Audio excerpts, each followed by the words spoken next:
One line of German U-boat development had seen a couple of setbacks. The Type 1 had been the first attempt at a true ocean-going submarine, but had only had 2 craft built. This was followed by the Type 3, which looked at building an even larger mine-laying submarine around the basic pressure hull of the Type 1, but this was cancelled outright. But the idea of a large mine layer hadn't been entirely abandoned. Part of the Type 3 development had seen parallel work on mines that could be launched from torpedo tubes.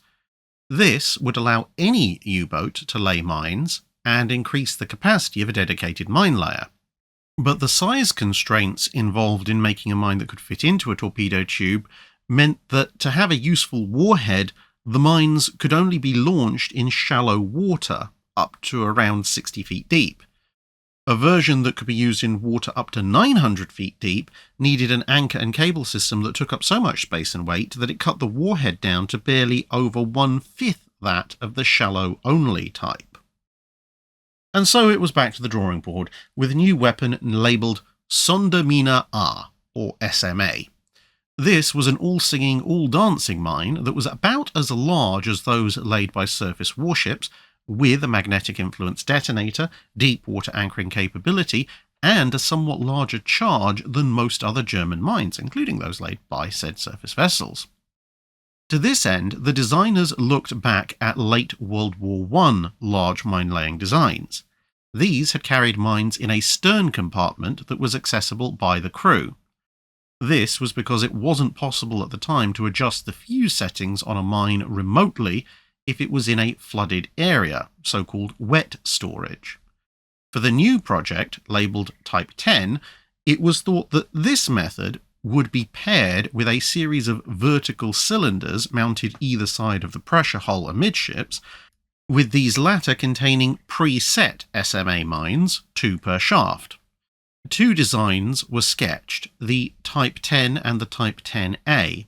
Sources differ on the characteristics of these craft. They all agree that they were to carry 4 torpedo tubes forward, but some sources suggest that the Type 10 used purely internal storage, and the 10A added the vertical tubes, while others suggest that the 10A was merely wider than the 10 and had more space for more of these tubes. In either case, partway through design, the problem of adjusting mines while they were in wet storage was solved, and both of the designs were therefore shelved in favour of the Type 10B.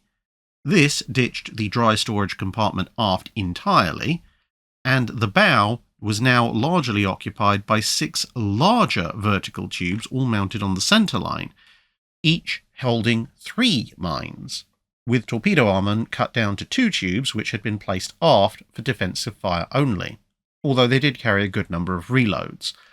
The rest of the freed up space aft being used to install larger diesel engines. With 48 mines in 24 2-mine tubes, a dozen mounted per side, plus a further 18 in the 6 forward triple mine tubes, the Type 10B would also have a single 105mm deck gun, and then later a 37mm and 20mm anti-aircraft mount. On the surface, the sub would displace just over 1,700 tons, rising to just over 2,100 tons when submerged, and thanks to the changes made, it was actually overall somewhat smaller than the Type 10 and Type 10A sketches, which allowed it to increase its top speed on the surface to almost 18 knots with an extremely long range, thanks to large fuel tanks.